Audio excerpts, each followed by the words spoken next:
You ready to do this? I think so. All right, sounds good. Jim Steidinger, thank you so much for coming on to the show today. I appreciate it a lot. It's my honor. Oh, thanks. That's kind of you to say. So, Jim, tell us a little bit about who you are. I know that you were born October 11th, 1931. And did you grow up here in Fairbury? Is that right? I spent my entire life in Fairbury, other than the time that I was in the military. Really? Wow. So you were even born here? Yes, I was born here. Really? Where at? Well, in the Fairbury Hospital, but it was an old house at the time that I was born. And there was a hospital up until the 90s in Fairbury. It was on 5th Street, or around that area anyways, and that was a bigger hospital. But I think when you were born, there was an even smaller hospital that, like you said, it was in a house. Was that the one kind of by Dave's, or? There was one, there was a house right where the hospital sits now. Oh, really? Mm-hmm. Okay, so where the hospital is now, the old hospital, yes. There was a smaller house there before. Fairbury had several different places they had hospitals. Really? Fairbury, I feel like Fairbury used to be a different place than it is now. It used to be a little busier. Well, Fairbury was busy. It was a coal mining town.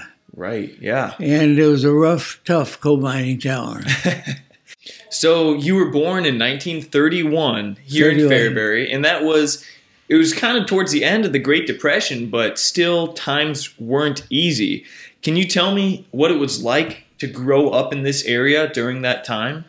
I know that we kids we got along together and had the different playmates that we went to, and there was no time that you had to make appointments to get your kids to play with somebody.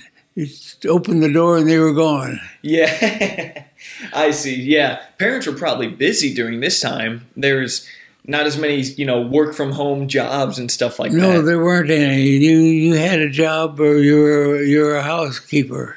Yeah. So, what did your parents do? Well, my father was in the tire business in Fairbury. Right, Steidinger Tire. We're going to talk about that in a little bit. And he started that in 1927, and I just kind of grew up with it. Yeah, and what did your mom do? She was a housewife. I see. How did you spend your time when you were a kid? What did you do in your free time? How did you have fun? Oh, played cops and robbers and got in trouble. Yeah. What do you think back then? I feel like kids could get away with a lot more things before getting the cops called on them. Is that accurate? Am I correct? Well, it'd be cop called on you. We had an officer in town. Really? Yeah. You didn't have too much chance to get a foul of him. That's incredible, because during the 30s, I was just looking at a graph about the population of Fairbury in the past century.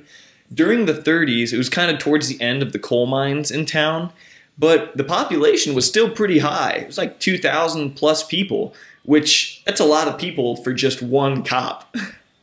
Well, we just didn't have many trouble. People pretty well minded their own business and took care of things. Probably low crime rates, you would say? I would say very low crime rate. Well, so people who are watching this, we're at Fairview Haven Retirement Community right now, and we're not wearing masks. And there's good reason for that. You've had COVID twice, right? That's right. Twice, and you've had your vaccinations. What was having COVID twice like? Because I believe you're one of the first people in this area to have it in the first place. So what was that experience like? I don't know how to explain it. I was sick.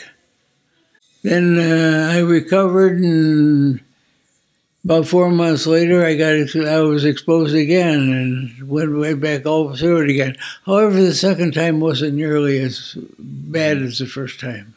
It was ornery, but it wasn't very bad.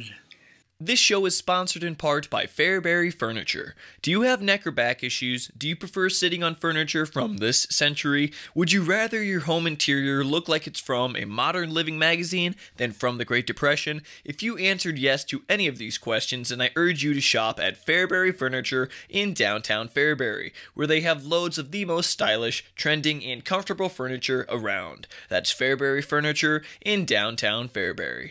This show is also sponsored in part by Brands Martial Arts in Fairbury as well. Michael Brand is a Hall of Fame martial artist, and he is the primary instructor at this martial arts academy. He's excellent with kids, teens, and adults, and I personally train here quite often, and I love it. So if you're looking to enter the world of martial arts and you're in the area, then I suggest you shoot Brands Martial Arts a message on Facebook. That's Brands Martial Arts in downtown Fairbury.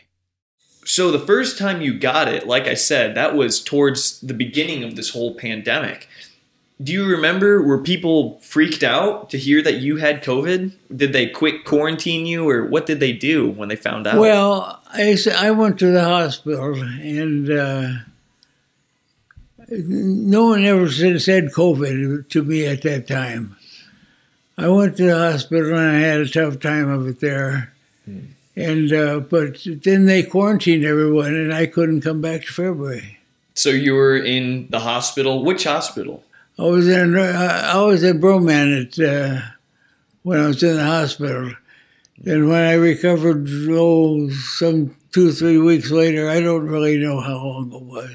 Right. I was transferred to a nursing home down Southern Park State, down by Champaign somewhere.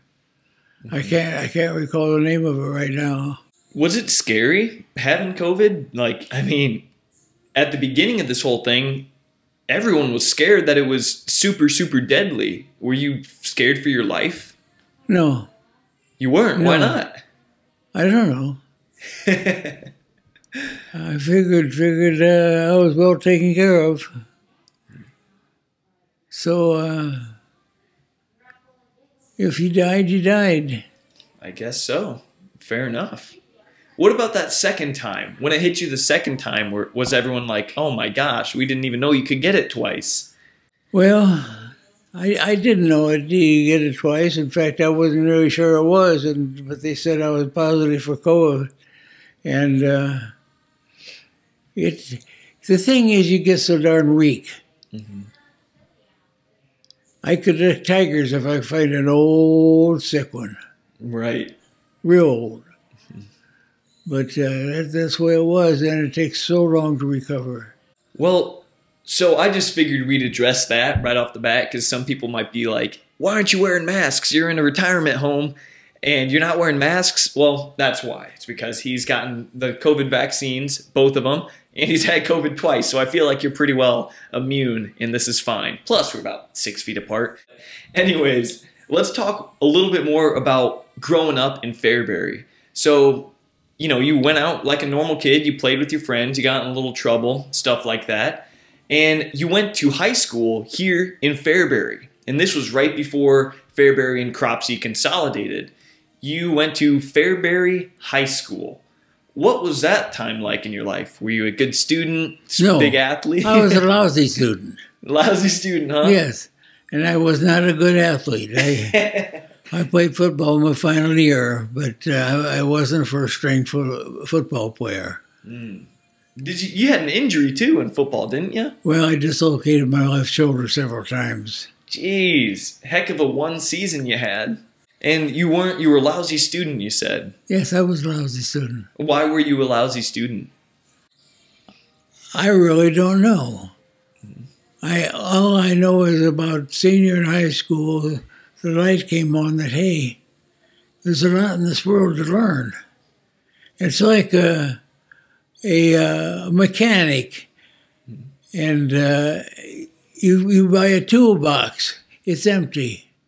You buy tools to put in it slowly, and you use them for things. You might not use them for 3 or 4 years, but you got them. And that's the same for education. You got this education, and you can't take it away from you. Yeah. Wow, that's a brilliant analogy. Come to think of it, that's how toolboxes work. Yeah, you might not use some of the tools, but once it comes time that the tool is needed, you're ahead, you're ready. This show is sponsored in part by Gomez Lawn Care. Do you have grass outside of your home? Most people would know this to be a lawn. This is your very own plot of land, your homestead. The last thing you see on your way out and the first thing that guests see on their way in. It's a public display of your character. If you have crabgrass, weeds, and tons of leaves, then you're going to be perceived as a bad planner and a procrastinator. But if your lawn is vibrant, tailored, and green, then you will be correctly perceived as a smart and respectable person that I know you are. Growing a beautiful lawn represents a triumph precisely because it's hard to do. Much like having a flat stomach or six-pack abs, success requires tons of time, discipline, and commitment, and that is more than what most busy people like yourself can bear. You're a busy person. You shouldn't waste all of your energy and precious time managing your own lawn. What you should do is hire the professionals over at Gomez Lawn Care to do it for you. Gomez Lawn Care offers high-quality services such as weekly and bi-weekly mowing, lawn seeding, core aeration, lawn rolling, after-storm cleanup, hedge trimming, dog waste removal, and much more. To hire their services or just to learn more, you can text LAWN to 309-212-8134, or give them a call or send them a message on Facebook at Gomez Lawn Care. Or another option is you can simply visit their website at gomezlc.com. That's Gomez LC for lawn care, and book them in seconds. Their prices are phenomenal, their service is supreme, and everyone around here loves them, and so will you. Again, that's Gomez Lawn Care. Turn your lawn into a Zen paradise. Well, that's the way it is, and you need them. You need them. Some things you just have to have a special tool for. Mm-hmm. So that's just my opinion. You get all the education you can, and get all the tools you can, and you're ready for whatever happens. Exactly. Yeah, you're well equipped. A lot of kids will say, why do we have to learn geometry? I mean, you rarely have to use advanced geometry in real life, but if there comes a time where you need to use it, you're going to be darn well glad that you learned it. And that is the most important thing, mathematics. You think so? I really do. I like science too. Mm-hmm. It was a strange situation. I did lousy in math, and I did good in physics. Yeah, so you're more of a science guy than a math guy. I am. Yes, I am. A lot of people really place value in the STEM fields. STEM for science, technology, engineering, math. The boring things. They're not boring, but they think that those are more important for the advancement of the world. But what do you think about arts? I feel like arts aren't really valued by people from your generation. No offense. But they didn't really help back then. Post Great Depression, artists weren't really valued. No, that's true, but artists are a weird bunch. A weird bunch? Yeah, I don't think they'll deny that. On average, the culture of artists, they're kind of weird. No offense to artists watching this. No. You know it though. They just dare to be different. They enjoy what they're doing, and they say the beauty in nature. That's right. But I can't draw a straight line. Yeah. But when it comes to drafting or that type of thing, I've got to have a rule to work on.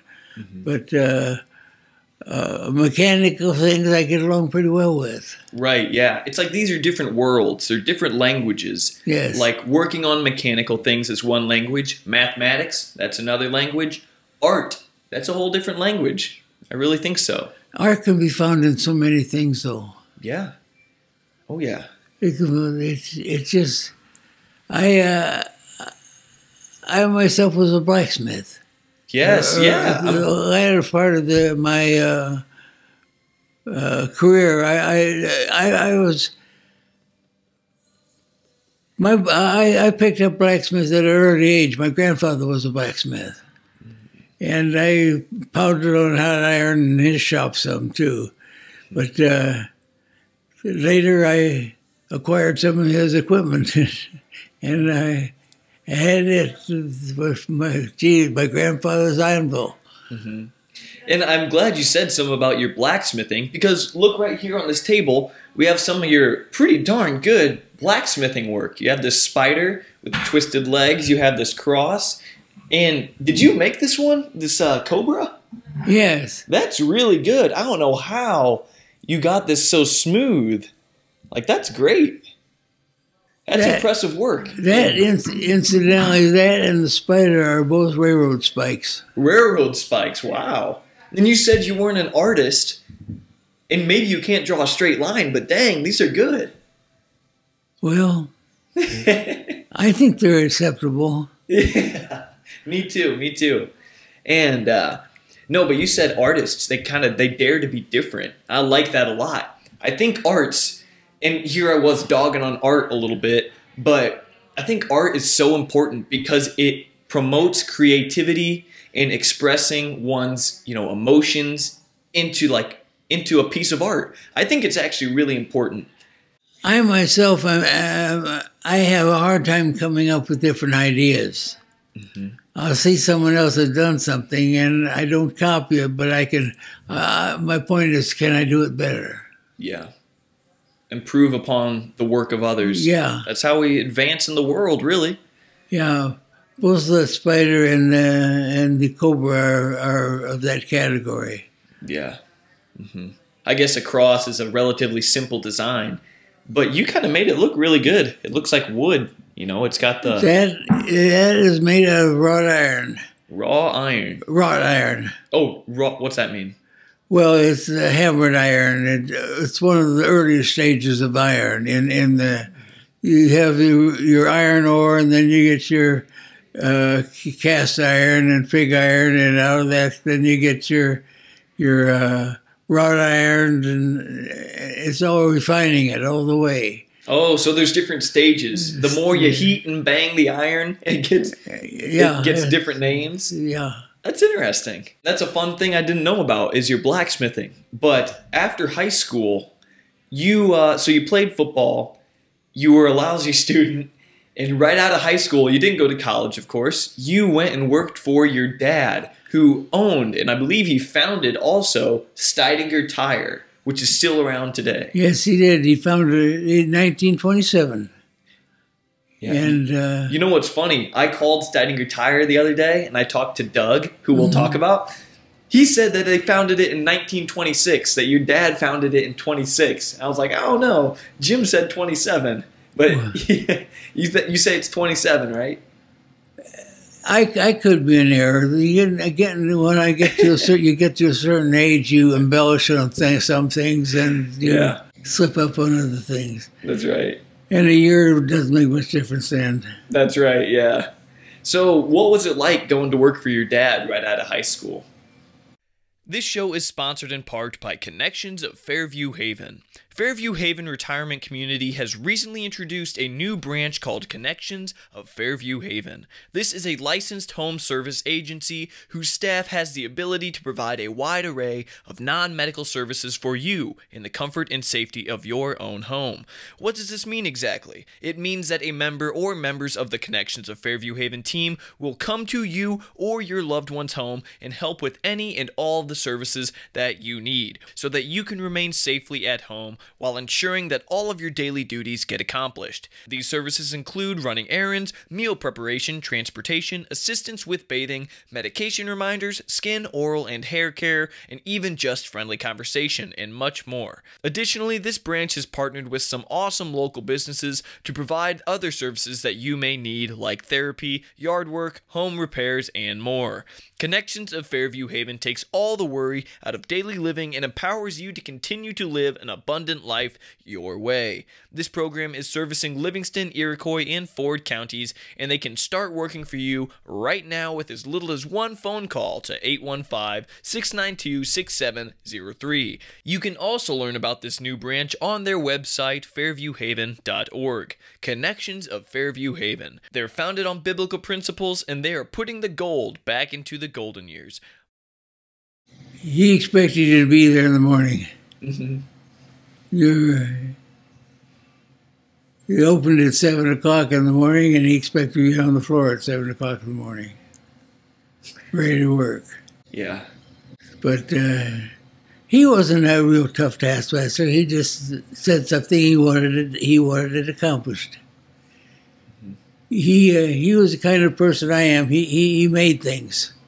He made things. Yeah. He was good with his hands. Yeah, he was always making something.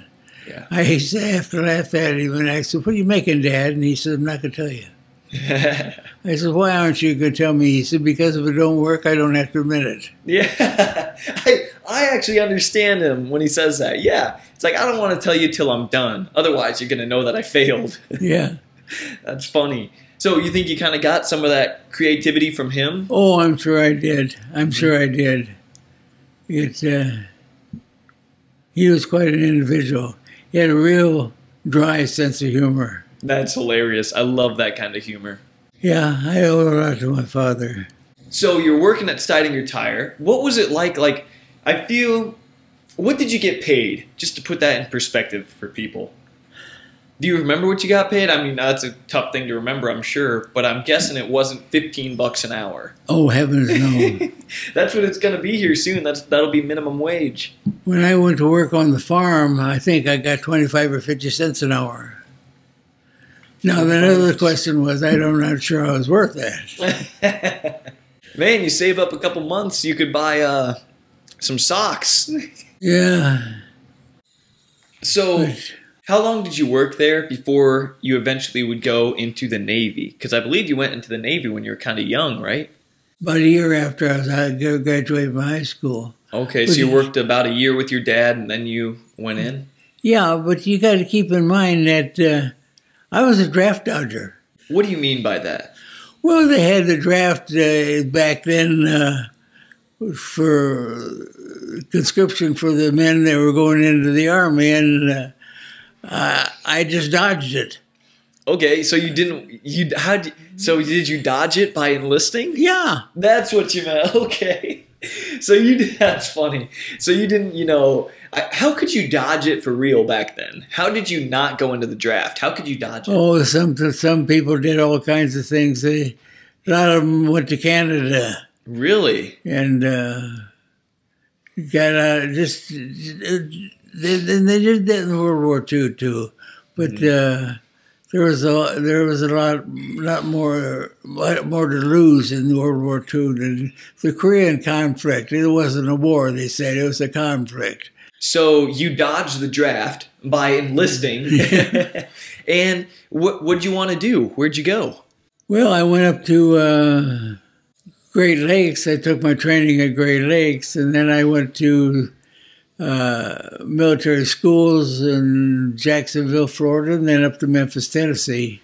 Okay. And you were going into the Navy, right? I was in naval aviation. Naval aviation. Did you want to go into aviation? Actually, it's a funny thing, Paul. When I went into the Navy, I asked for submarines. Well, the personnel man, he looked at me and says, "How tall are you?" I said, 6'1". He says, "I don't recommend you go into submarines because the hatches are all shorter than that." Oh my gosh, yeah. I said, "You'd be banging your head off for half the time." So he says, I said, "I'd like to go in the Navy, but I don't think I could get in there." And he says, "I get you in there." He says, "We'll get you into schools, and we'll get you there in the naval aviation. You'll be in the trained as an engine mechanic." I graduated second in, I think, 150 men in school. Wow, so you got your act together. You were a lousy student in high school. Oh yeah, I got my act together. I was taking math courses, correspondence courses, and everything else. Now I remember this from when we talked last time. You said you probably could have been number one and been valedictorian, right? Yeah, I could have been. I sandbagged. You sandbagged? Why on earth did you do that? Well, the number one man had to get up and order at the graduation ceremony and accept awards and meet the commandant of the district and of the naval district and just stuff like that. And I just didn't want the limelight. So you sandbagged and became second in your class. Yeah. That's funny. You don't like giving speeches or what? I didn't. Since then I've taken a Dale Carnegie course and that helped me a lot in speaking. Dale Carnegie? Mm-hmm. I read a book by him called Think and Grow Rich. You ever heard of that? Mm-hmm. Dale Carnegie, that's crazy. I read, we learned from the same guy. How about that? I guess his stuff is really timeless. Well, good people are good people. That's right. So you became a nose picker, I believe is what they call That's it, right? That's what I call it. I worked on the front engines of the aircraft, and they called us nose pickers. That's funny. You ever have any crazy experiences there? Any stories? I remember you told me a little one. We had a flight. Our flight was out, and we picked up some military people. We had one 3-star admiral, 2 2-star admirals, 3 captains, and on down the rank and to the lower rank, and then a few enlisted men on the plane that was coming back from Colorado Springs to Chicago. Mm-hmm. Well, we started icing up over, just about over Denver. Okay. What does icing up mean? Well, ice is forming on the wings and actually it formed on the propeller. Oh, wow. So even while they're spinning, ice was forming? Oh, yeah. It must have been super cold then. The ice would build up on the props and it would fly off the props and hit the side of the airplane and make a terrible bang. Okay, so you're just flying and bang, bang. Bang, bang, like that. And this 3-star admiral was a submarine admiral. Uh-huh. And I'd come out of the cabin and I'd look at him, and he'd have his eyes glued on me, and I'd put on a smile. And so everyone's probably panicking, right? Everyone's like, "Oh snap, we might go down." Some of them were just short of panicking. Uh-huh. And I'm not sure he was wishing he was going through a depth charge, I'm sure. Yeah. But we got out of there and coming down from Denver. We were losing 500 foot a minute. Ooh, so you're going down. We were going down with mountains underneath us. Oh, no.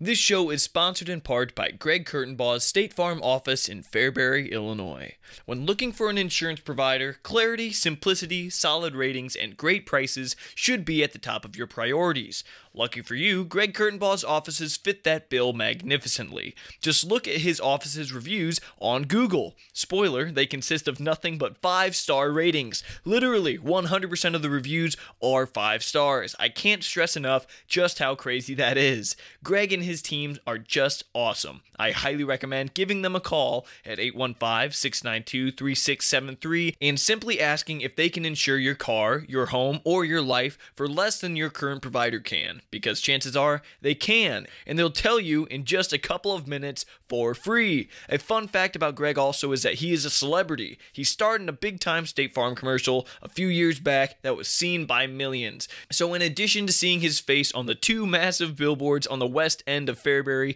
you can also see his face on YouTube or on TV when this commercial plays. Anyway, this office is incredible, and there are tons of reasons why so many people from this area are calling Greg up, getting free quotes, and making him their new agent. So for quality insurance and the impeccable customer service that you deserve, call Greg Kurtenbaugh's State Farm office at 815-692-3673. But the pilots made a forced landing at North Platte, Nebraska. Uh-huh. And we finished our rollout, and I looked at one of the pilots and I says, if we had to go around, we couldn't have made it, could we? And he said, no. After that incident with the ice and the plane going down, the forced landing, you said that you kept the smile on your face. that you were kind of in good spirits. And anyways, you got a reward for that, right? You got an award? Well, I tried to keep a good spirits, but I was fully aware of the trouble we were in. Yeah. It's one thing to know the trouble you're in and to still keep a smile on your face, you know? Because you can either panic and just make everyone else panic more. Yeah. Yeah, I was watching this. Well, a reward I got is I got a letter of commendation, which is in this box over here. Mm-hmm. But I had a letter of commendation from the Admiral Danby Gallery. If you're aware of the submarine that's up the Science and Industry Museum, mm-hmm. he was in charge of the flotilla that captured that submarine. Wow. Oh, is it at the Science Museum of Science and Industry? Yeah. Is it an enemy submarine? It's a U-505, a German submarine. Oh. I think it was the only warship that was captured by the United States in the World War II. Wow. And I got a letter from him of congratulations for performance of duty. So is it safe to say that the award came from your good spirits while at keeping everyone calm? Is that what it was from? It didn't say. It didn't say? It just said performance of duty. Well, that's interesting. Huh. That was my part of my job is I took care of the airplane. I took care of the passengers when we were in flight, too. Yeah. If they needed anything, I did a cup of coffee or something like that. I served as steward. Now, during this time also, I believe you had a bit of a romantic thing going on, didn't you? Wasn't there some girl you were pretty interested in during this time? I got a Dear John letter. Dear John letter? I got a Dear John letter from my wife.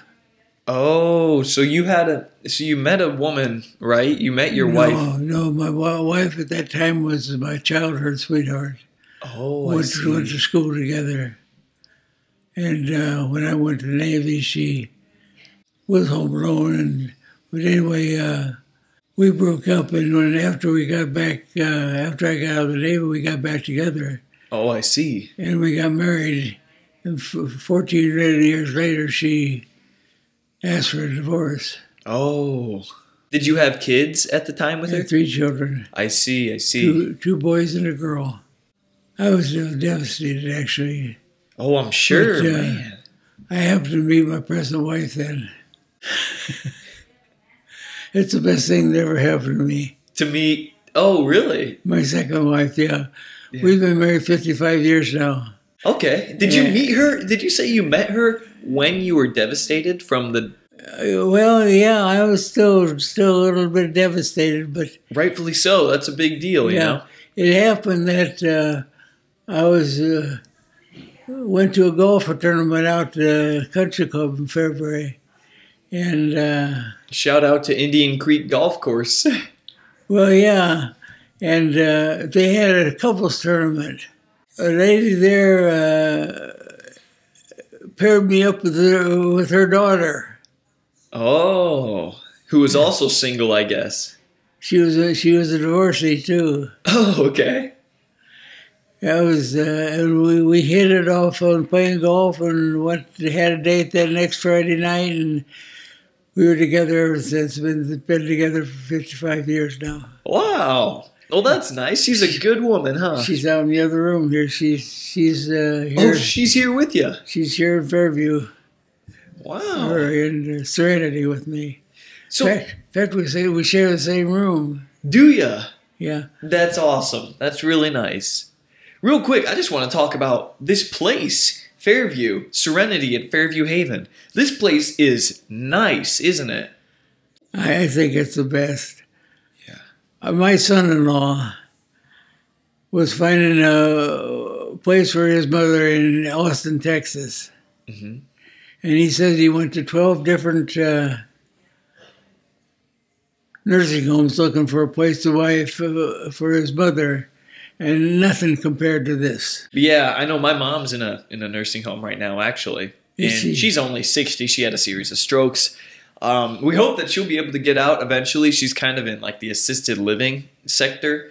But I mean, it's a tough deal to find a good retirement home or nursing home.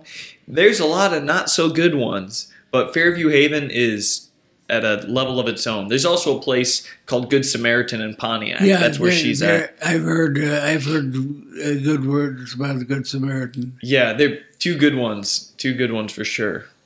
But this place is fantastic. Yeah, and you're not being paid to say that, are you? I'll see you after dinner, Dave. Yeah. So, how'd you, if you don't mind me asking, how did you deal with that divorce? Because that had to be a tough time, but maybe if you have some advice on how you got through that, maybe that could help someone watching this. Put everything I had into what I was doing. Yeah. And play golf. Play golf, yeah.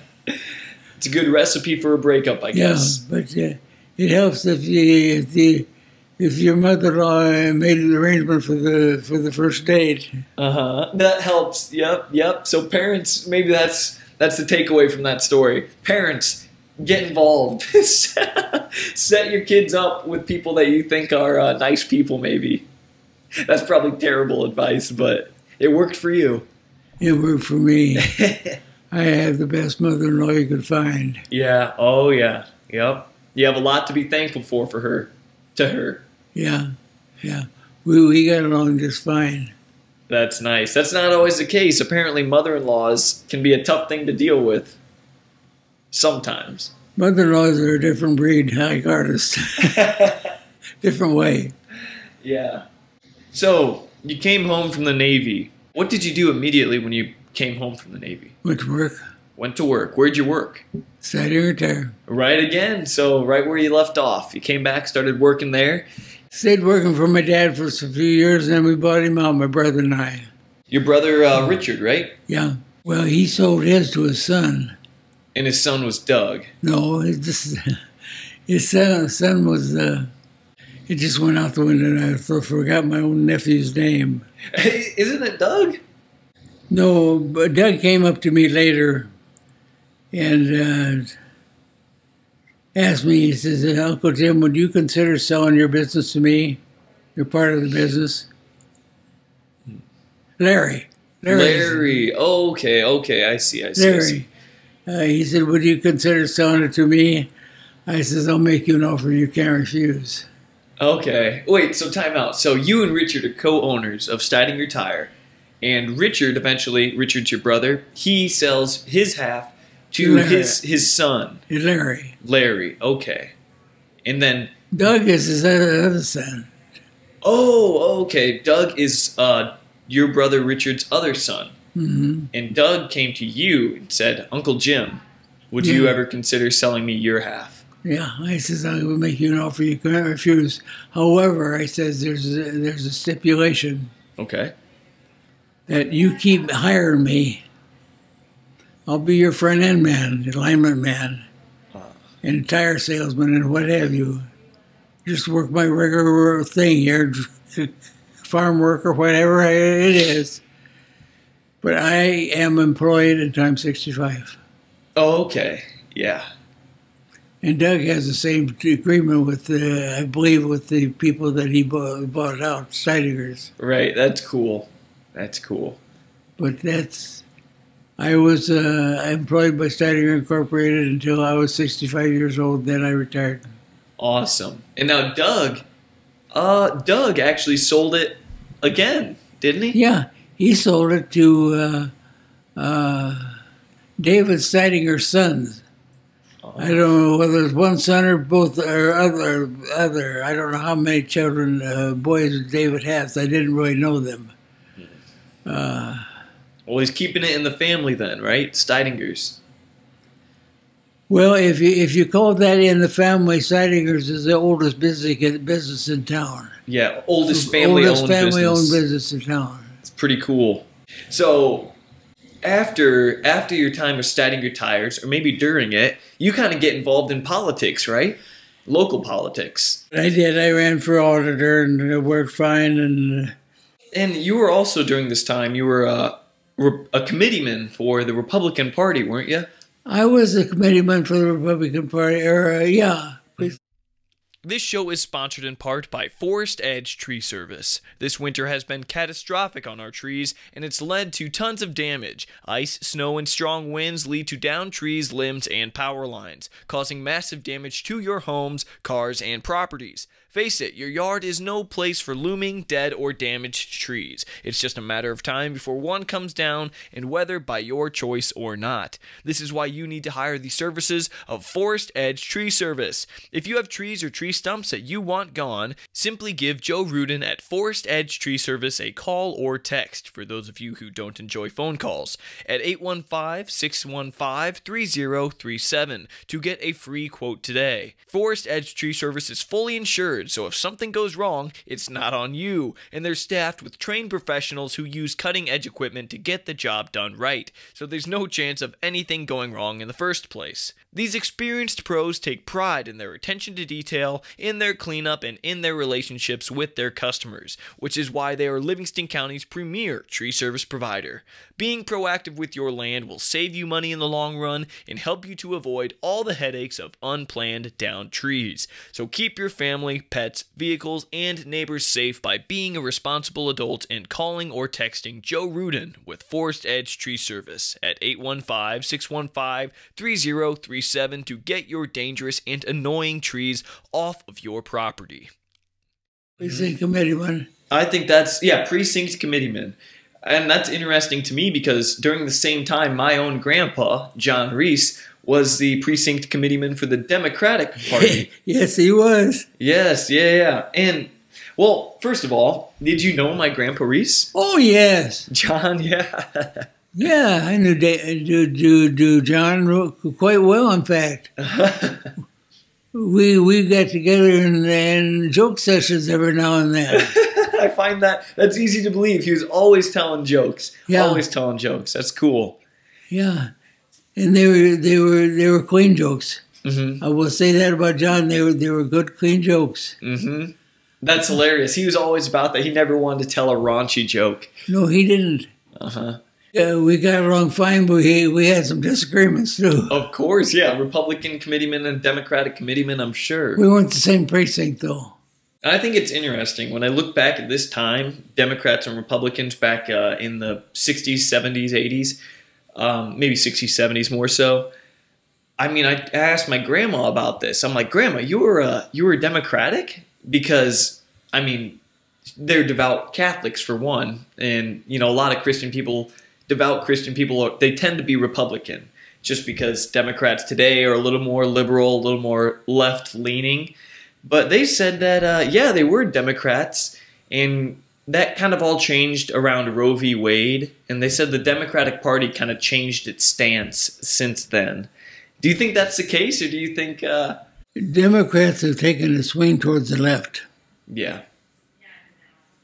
There's still some moderate Democrats, but by and large, they've taken a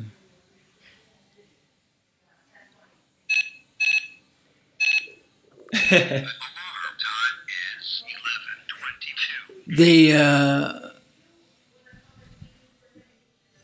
have taken an alarming swing towards the left. Yeah, just become a little more radical, you think? Oh, yes. On average, anyways. Like you said, there's still some moderates. Yeah, but they're of course, the Republicans have their shortfalls too. Everyone has. Of course, right. And it's just too bad in this world that two people can't sit down and talk. Hey, that's why I'm having this. I've had debates on this show. I agree with you entirely. It's a shame that people can't just sit down and have a civil conversation about the things that they disagree about. I think if we had more of that, the world would probably be a better place. Yeah, John and I, we agreed to disagree. That's what I'm talking about, right? Can I ask? I'm very curious. What did you guys disagree on? I remember you told me that one time. Maybe you really got into it. I'm not good. He and I crossed swords. Mm-hmm. And that was between he and I. Okay, so you won't tell me? No. Dang it. I tried. No. That's okay. I Not only respect that, Paul, but I've basically forgotten it. Okay, that makes sense too. Yeah. You mean to tell me you forgot a conversation you had multiple decades ago? Well, yeah. Yeah. Well, you also became a mayor during this time, the mayor of Fairbury. Yes, and I I've was. heard you were a stern mayor. Is that fair to say? My grandma told me that. I suppose maybe I was. Because I called it a spade. When you came out of the Navy, you kind of had a hobby of building airplanes. Is that right? I built what was called an easy riser. It was a lawn chair with wings and a motor on it. And you flew it, huh? Yeah, I flew it. I thought I have a picture of it here, but my stepson has them, my catalog or my pictures at home. Mm-hmm. And it looked basically like a lawn chair with wings on it.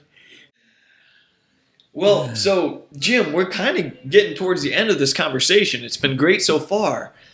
I want to ask, you're 89 years old, right? Yes. So you've experienced the world turning for 89 years. What do you think, since the time you were, younger, you were a kid, how has the culture in America, or just in this area, changed from then to now? How do you think the world around you's evolved?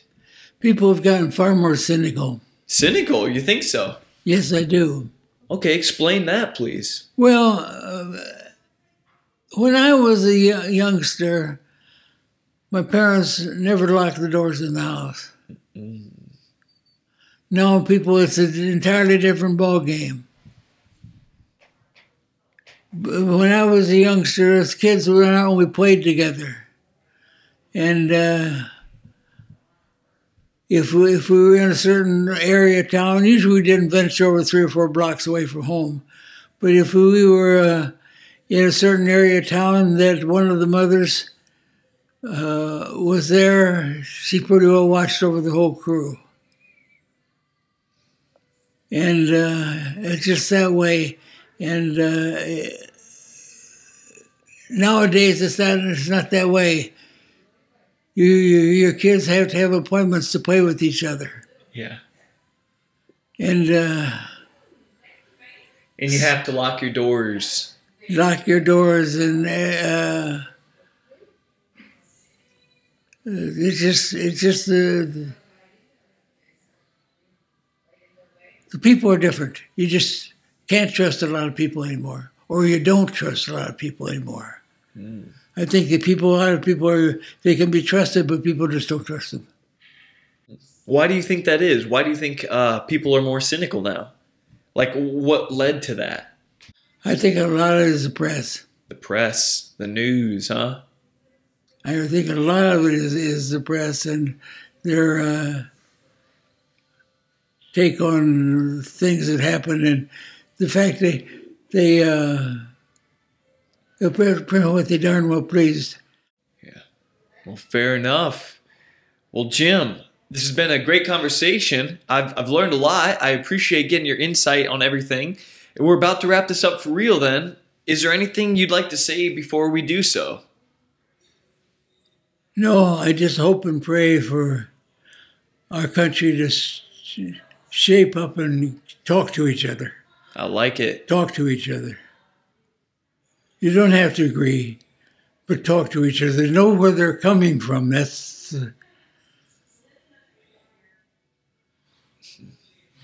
I think that's all important.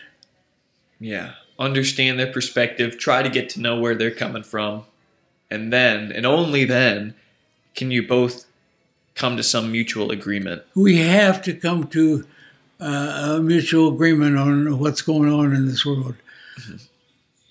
Mm-hmm. Whether it's race relations or public relations, or when the people start outlawing the police forces and not funding them. This is supposed to be the greatest country in the world. Let's show them who we are, or were. That's right. And hopefully that we are, and hopefully we continue to be. Jim Steininger, thank you so much for coming on to the show. It's been a real treat. I appreciate it a lot. It's my privilege. And that's a wrap. Thank you so much for listening to The Paul Garcia Show. If you enjoy this show and you're watching it on Facebook, please like and share this video. If you're on YouTube, please subscribe. If you're listening on Apple Podcasts, consider giving us a 5-star rating if you think we deserve that. If you want to help support the show financially with a small donation, feel free to do so by donating a couple of bucks on the Venmo app to The Paul Garcia Show, or by becoming a patron on patreon.com/Paul Garcia.